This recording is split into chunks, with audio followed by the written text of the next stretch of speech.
ongoing tragedy in the Gulf of Mexico has produced more than a few unpredicted and unusual outcomes involving the affected states and the people living in them.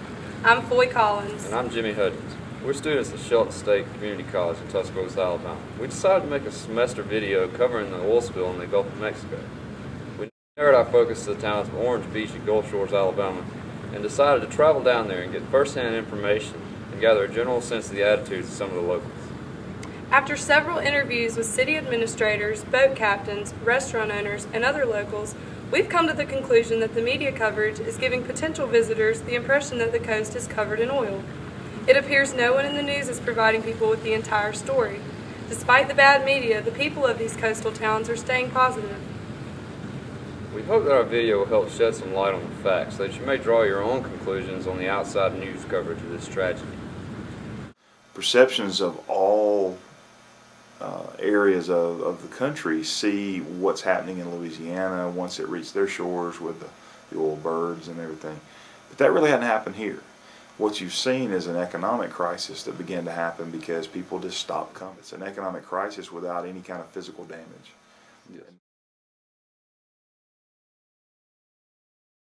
You know, now we're on the exit phase. We're working on exit strategy. Who's going to be here for the next 6 months to 3 years?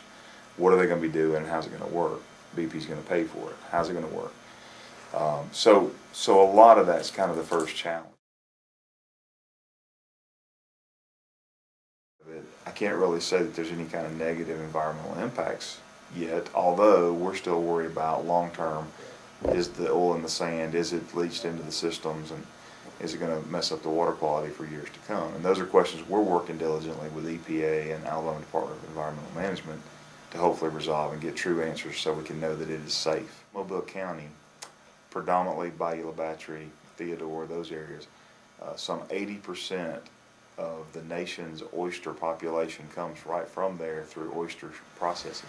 You know, as far away as New York and California, Gulf seafood restaurants are saying we don't serve Gulf seafood now. I mean, trying to encourage their customers to come on and eat seafood, but they're getting it from somewhere else because of the fear of contaminated products. So that's a big challenge, and that's very difficult to overcome. The lawyers that will settle these lawsuits haven't even been born yet. So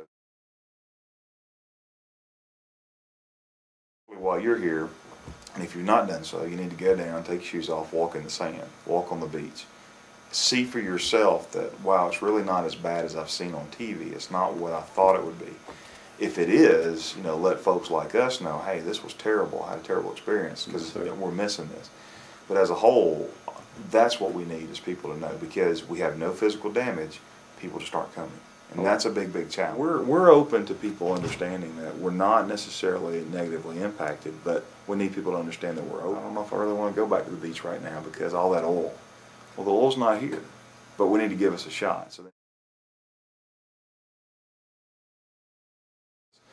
because our two counties in Mobile and Baldwin have been impacted so much by the negativities of tourism, that is now going to ripple back up through the state, through Montgomery, back into every community, because the general fund budget from the state going back out, even to colleges, is going to be limited because those sales, those lodging taxes didn't come back into those colleges.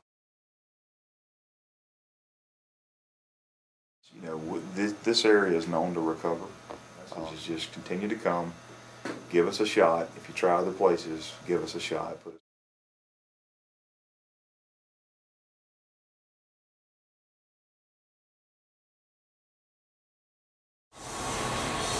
Next to none.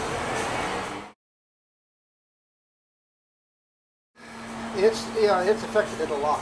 You know, people keep encouraging us, saying we're doing better than most, but for us, this is our big peak season, and you know, it's important that we do real well in the summertime.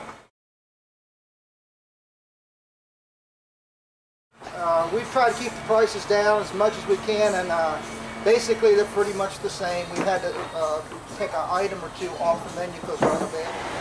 Today we have a yellow flag out, which is swim with caution, and it's been a double red flag, which means don't go in the water. So this is a step in the right direction, and you add our pretty beaches to being able to go swimming on a hot day, and we should, you know, be back to normal. beautiful. The beaches are beautiful. Everybody's raring to go here, and you know, our seafood is good and fresh.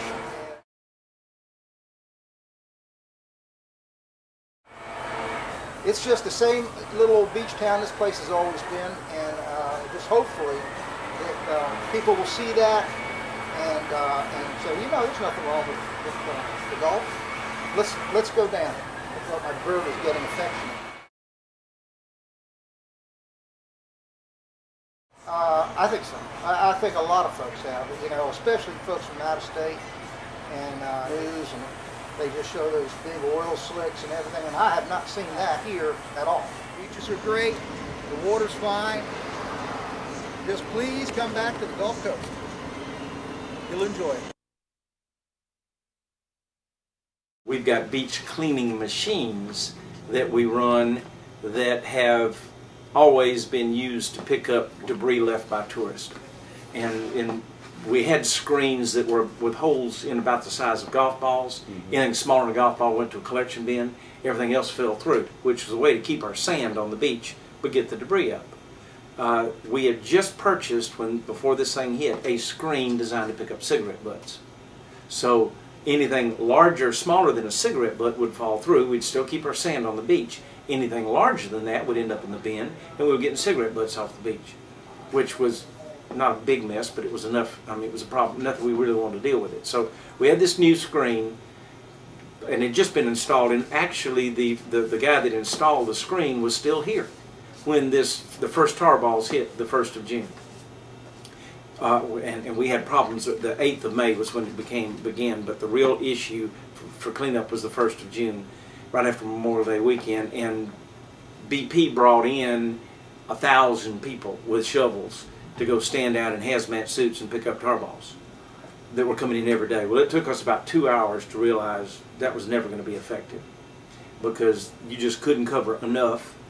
You were putting people exposed to what at that time everybody thought was hazardous material, and they had to deal with the heat and all this hazmat stuff. So we got out our beach cleaning equipment and proved that day, the very first day, but that night we picked up the beach, and when they came back the next morning, it was gone, other than what had washed up the night before. Oh, wow. That night. So we're going to die unless the people of Alabama abandon us.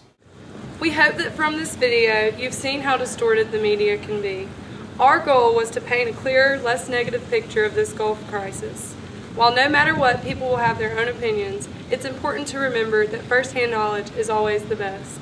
The people of the Gulf Coast show promise and resilience and are hard at work to mend the problems that they're faced with. Give the Gulf a chance.